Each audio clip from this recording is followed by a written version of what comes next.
around a month ago, I bought this crash damaged Honda Civic Type R. And as the time passes by and the build progresses, the car is slowly coming together and it even runs smoothly. And today, we're finally going to be seeing this car come together. But obviously without some issues along the way. Well, that works. Oh yeah, if you wanna find crash cars like these, check out Pickles. There could be some gems to be found there. Anyways, hope you enjoyed the video. Alright, we're back with another weekend. And today, we need to be addressing this alignment issue, as you can see right there. Yeah, I'm gonna get this side off first. And unfortunately, yes, it's only me today, unfortunately, again. But still gotta get the work done, since I do want this car running as fast as possible. So, yeah, let's get right to it. Now, as we all know, most of the alignment damage is most likely due to the fact that the strut itself, as we can see here, is actually damaged. Well, we pretty much knew that last time. So the main goal for today is to try to get it off and hopefully swap it with a new one. So out goes the tie rod locking pin.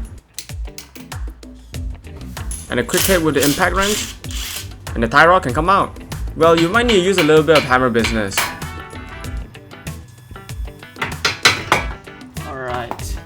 And after that's off, I need to remove the small components behind the wheel hub. Usually there's a mounting bracket for the brake lines and a wheel speed sensor. Oh yeah, and also remember to screw your nuts back to where they came from. Pause! Nobody get that out of context. Now, after that's done, I need to get the brake caliper off, which I'll soon regret. You'll see what I mean in a minute. The impact wrench didn't really work, so I'm just gonna use a breaker bar to break it open.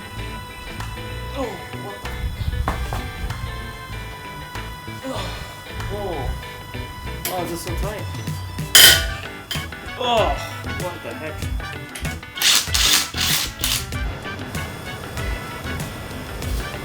Now this is the moment where I realized that I should have removed something before I took this off. And if you look in this diagram, there's a crossover brake line going between the steering knuckle. And due to the fact that it's a complete solid line which can't be bent, I had to find a way to disconnect it. And as you can see here, I'm using the impact wrench to support the caliper, and then I'm just gonna directly disconnect the brake line right behind the caliper. But obviously, when doing this, be prepared to get messy. It's out. Caliper out.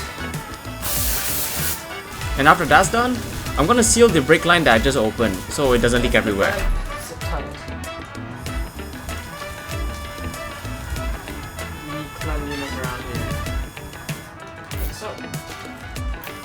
Alright, that's sealed. And while it's out, I'm going to clean up as much brake fluid as I can so it doesn't peel the paint. And then I'll set it to a side. Now that that's out, I'm going to try to remove the brake disc. Try is the key word here. Because I'll soon realize that it's just best for me to give up. But let me give it to you straight. I kind of stripped the rotor screw. There's no way. Everything just rusted on this car. So to make myself feel better, I'm just going to ignore the brake rotor and just remove the lower arm ball joint. And after that's done, I'm going to be removing this brake duct of some sort.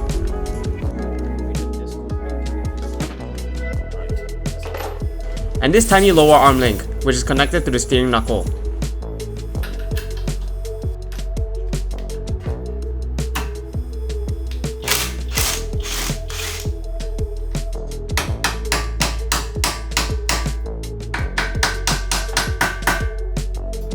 And next up, we're going to be removing the mounting bolts for the strut.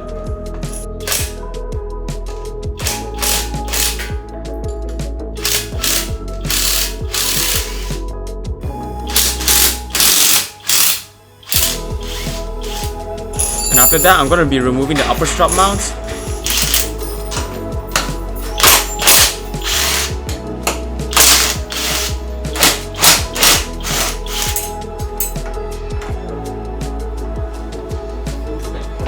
And then I spent the next few hours trying to figure out how the hell am I going to remove this. And just remember, the rotor screw is completely stripped and I don't have the right size to remove the driveshaft nut. So I had to find a way to get this off, which I then decided to remove the sway bar link.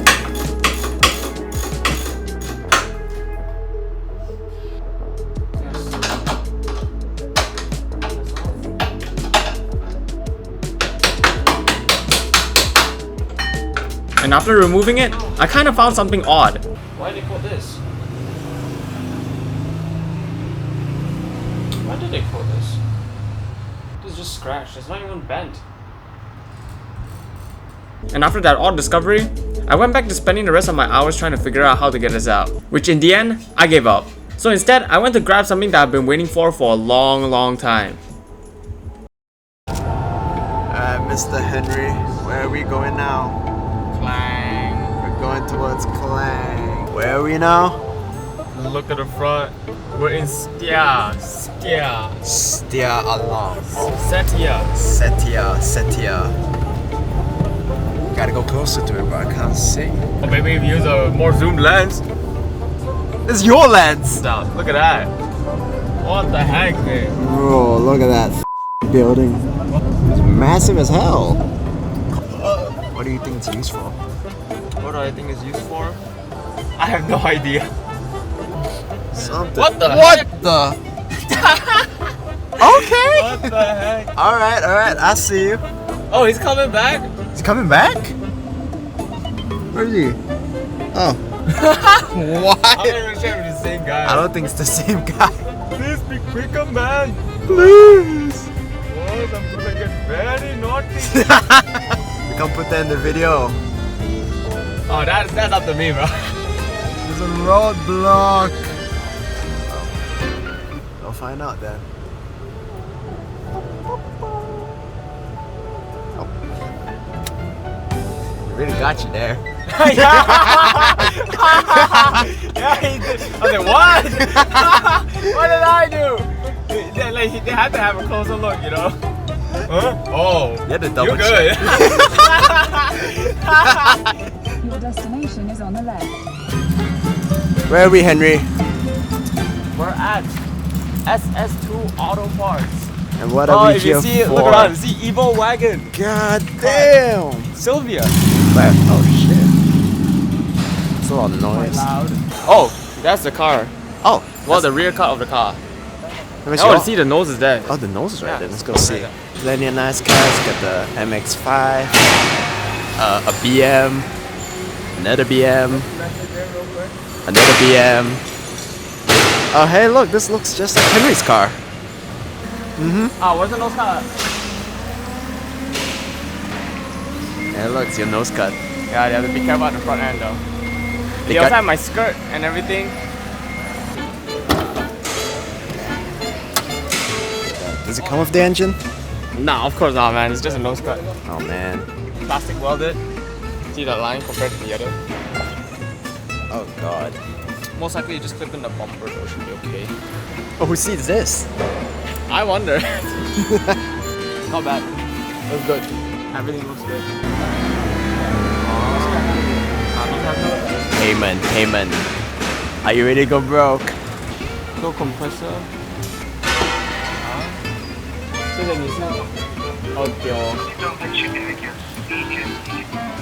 They're already dismantling the car itself. They already got the nose out. It's quite fast actually. Not sure where my parts are, but yeah. Not sure. They have a lot of nice cars. Not bad. Oh, they have the GTR over there. The Oh, it's 2025 GTR. There? The black one? Yeah, you can see the bumper over there. If only there was a zoom. So here's all the parts. Most of the parts. Fender, right side fender, left hand fender. Crash bar. We didn't have the crash bar. Then the bumper, front bumper is quite nice. Arch, skirt, AC pipe, one of the AC pipes. This one's the main thing, front bulkhead. So, we have everything. I don't think this is ours though. What's that? Yeah, just plastic welded. Yeah, that's true. That's good. Alright. Thank you. Thank you. So, how broke are we now? You know what is my bank save for my previous transactions? What?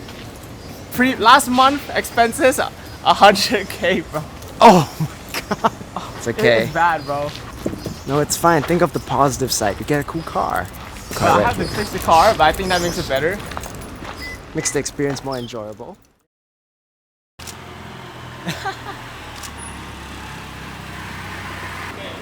Nice.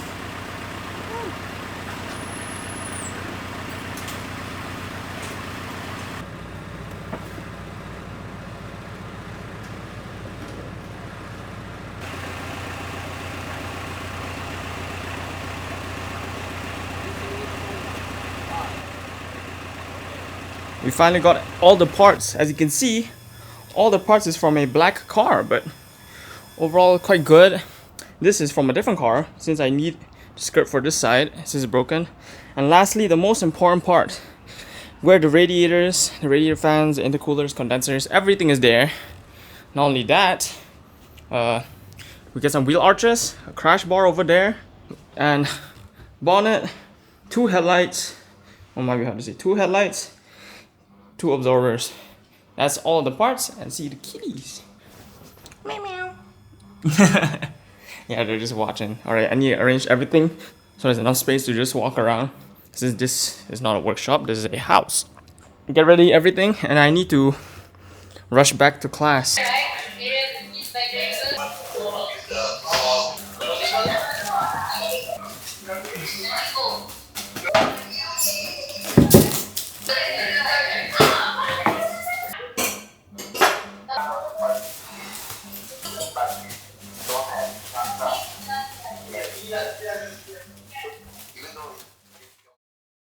Alright, we're back. Another weekend. And again, it's me only. Unfortunately, but today, well, last week I've already tried to remove whatever I could. Still ain't working out. So I have to find a way to get the strut out. Hopefully, it can at least come out today. Alright, let's go. And the job for today is simple. To remove and change the strut without removing the drive shaft and the lower arm. What people would normally do is to separate and remove whatever they can, one by one. But since I'm quite unprepared and lazy, I'm just gonna try to remove the whole suspension assembly. Which is technically possible to remove, but it's gonna be a hard time to install. But gotta do what I gotta do. And I might have made a mistake trying to do this, so you better brace yourself for what's about to happen. And in my defense, I'm not a certified tech. Well, that works. Yeah, that was pretty stupid. Alright, just for visual comparison, this is the broken one, that is the second-hand one. Yeah, you can see which one is more straighter. So, try to get that in. But before I get that in, there's something to address here. As you can see, there is a little bit of rubbing that you can see here. And you can see some of the sealant has come out for some of these pieces, like this one has just peeled up. But I don't think that will compromise integrity. But I think I should at least try to put some sealant here. Try to cover up whatever metal that's exposed, since I don't want this area to rust. So luckily I already bought some panel sealant. So I'll just, just put it on, rub it on. Now visually speaking, for this side, it's not too bad. Well, it's the perfect side. I don't think I really need to change this, even though they did quote this part, which I'm not really sure why did they do that. For now, let's get some panel sealant on that. Right, so we're gonna be using this, might be hard to see, is seam sealer. It states that it's designed for sheet metal overlap joints that has been spot welded. So this should be good enough. Alright, one thing I will say, this will not look pretty, but it works.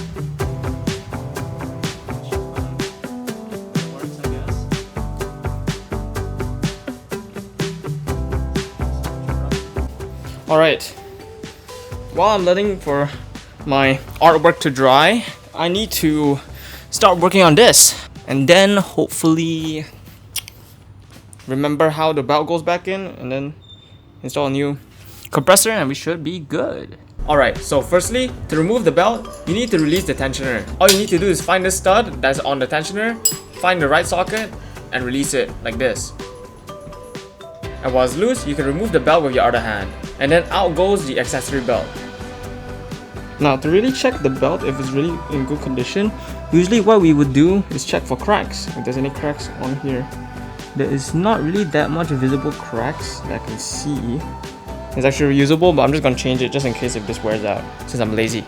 Alright, let's change that out. But first, compressor out. Now, as for the compressor, it's quite simple. Just disconnect whatever hoses that you can see, like this low pressure inlet hose, and disconnect it to control the compressor clutch. And after that's off, you can grab an impact wrench and remove all the mounting bolts.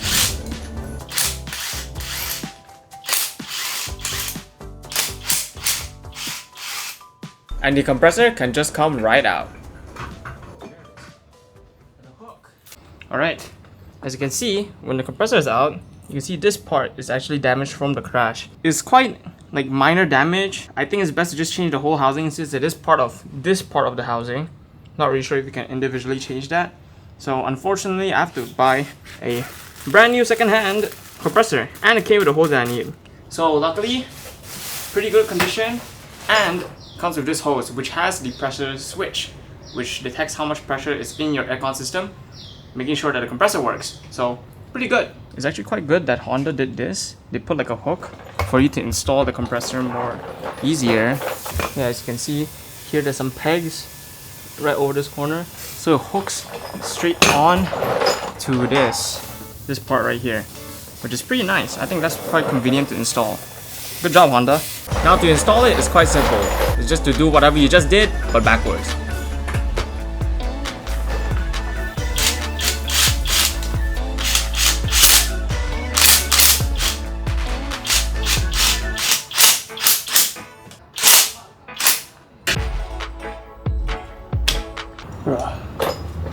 Just cross through it.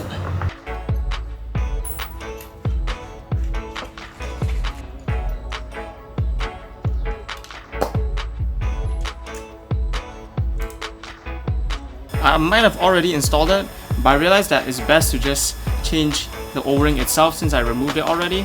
So I'm just gonna do that. Alright, I found a O-ring that could fit in. Hopefully it will go in nicely, and hopefully it won't cause any leaks. O-ring on, and then hopefully slide in smoothly. Oh, yep. Alright, so now that the compressor is in, it's finally time to fit in the belt, which hopefully is not too difficult of a job. Alright, we got the new belt. Here's the part number if you want to see it.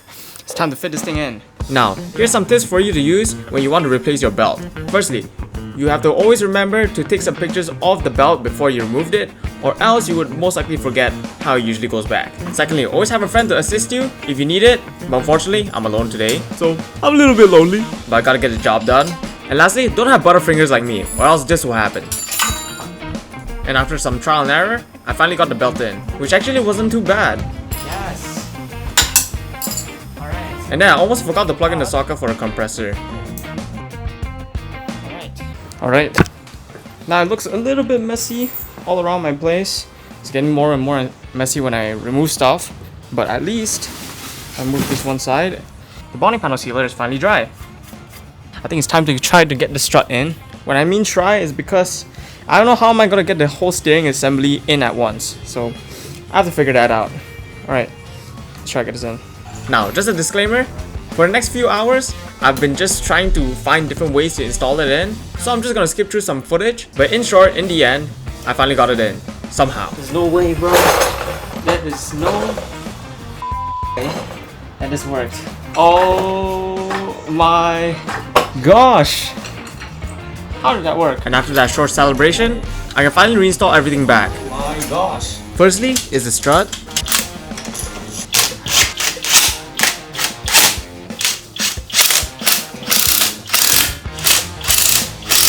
Next up is the sway bar.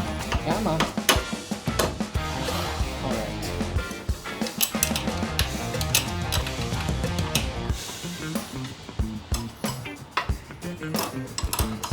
And then the lower arm link. Alright.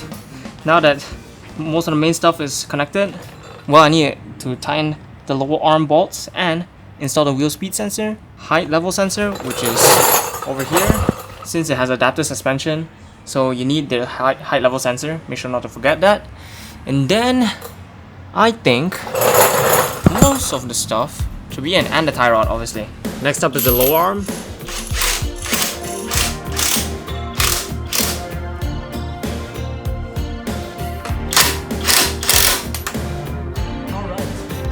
Wheel speed sensor. Then where's the bolt? And the brake caliper.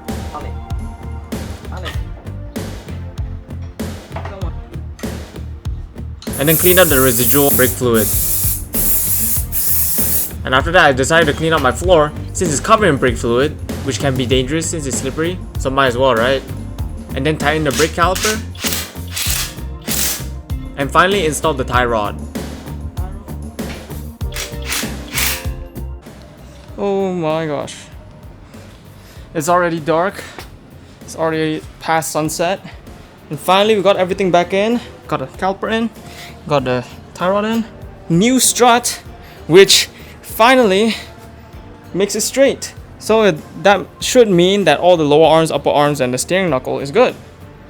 Oh my gosh, I'm quite happy with that. That's a little bit toed out. I can change that, no need to worry. This side also looks good. Well, this one's toed out a bit as well. The only thing left is this thing, which I forgot. Might need to install this, which just goes right there. And I'm done. Don't know why they have a little bit of a brake duct over here, maybe for cooling, but if it works, it works. Alright, that's in. Alright, we're finally done. Change the strut. Oh, finally done. It's already past sunset, but new strut is in, and finally the alignment is good. Oh my god, finally, compared to the other side, yes. Oh, we are one step closer to getting this car running. Looks so good. I'm so glad that it went well and I could do it solo. Alright, time for me to chill off for today. That's it for today. Change the compressor and the absorber. Now let's see what we can do tomorrow. Alright, it's another day. This time I got 2 minions. We're back. Minions! We're gonna get whipped. Alright, main plan for today is hopefully get the car in a running condition. First, I need to tie in that one bolt which I forgot to tie in, which is inside at the lower arm. And then I need to bleed the brakes since I opened this side. Bleed all 4. And then hopefully get a nose in, get a coolant in, and then run it to temperature. That's the plan today. Ready? Why is it not descending? Not a single brain cell in this guy. Why is it not descending? Alright, let's go. Let's go. Firstly, we need to tighten that bolt that I completely forgot. If I didn't tighten that, it would be really bad news if I drove this car. And while he's tightening that, I completely forgot to reinstall the height level sensor, so I'm just gonna do that really quick.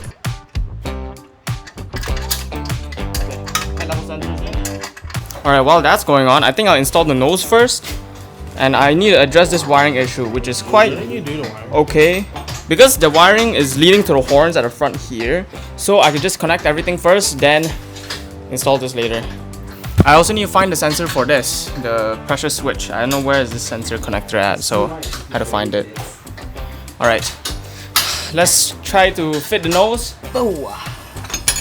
Okay, that's tight. That's quite tight. And now we can finally start fitting the front bulkhead. You come here. I go your spot, okay? I go your spot. Alright. Oh shit, I'm dropping.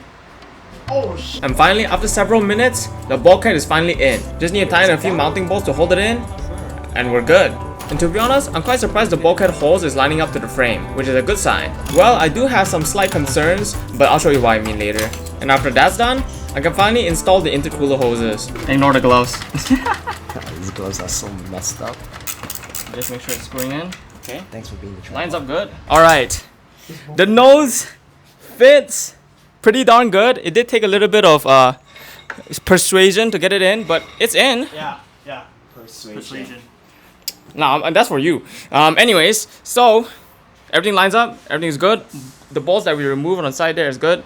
These ones here is for the crash bar, so that'll be later, which is inside. First, we need to address this issue with all of these things. We need to salvage some parts, like the horn. I don't know why they didn't give me the horn, like here.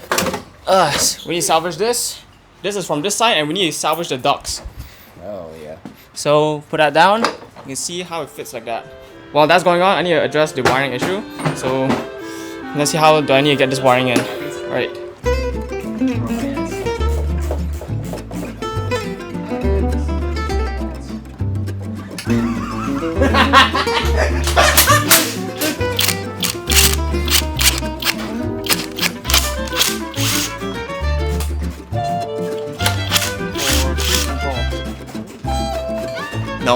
No. Take pass me that other horn. Huh? Isn't it not like you're a mechanic, not a tech? I'm none of them, bro. How's you going, sir? This is not. Yo! No! Yeah! Guys, installed it the wrong way. What do you mean? There should be an R in front or an L in front.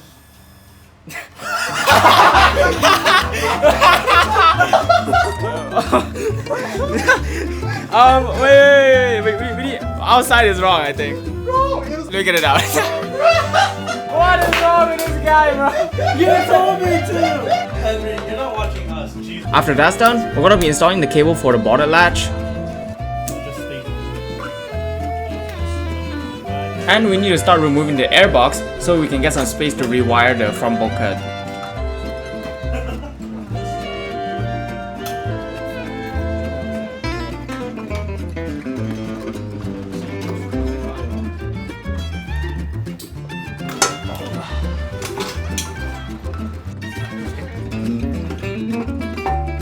And after that, I'm going to be connecting this high pressure line to the condenser, and again, we're going to be removing the O-ring and replacing it so that it doesn't leak in the future.